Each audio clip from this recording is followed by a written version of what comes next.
तुम्ही अजूनही लढत आहात का? अजूनही प्रार्थना करत आहात? तर ऐका, तुमचं युद्ध अजून संपलेलं नाही, पण तुमचा विजय आधीच ठरवलेला आहे.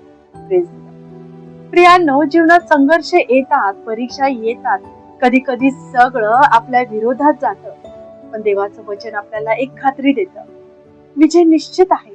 रोमकरासपत्र 8 अध्याय 37 वचन सांगतं, आपण त्याच्यामुळे सर्व गोष्टीत अधिक विजयी आहोत.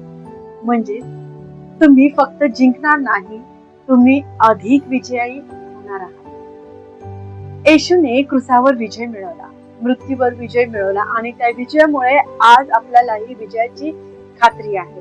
लक्षात ठेवा, तुमची परिस्थिती काहीही असो, तुमचं युद्ध कितीही कठीण असो प्रियानो, देव तुमच्या सोबत आहे, म्हणून तुमचा शेवट पराजयात नाही तर विजयात आहे.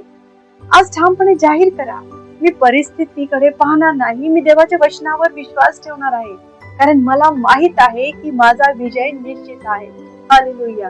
युद्ध अजून चालू आहे, पण देवाने आधीच ठरवले आहे, तुम्ही जिंकणार. Yes, God bless. आमेन.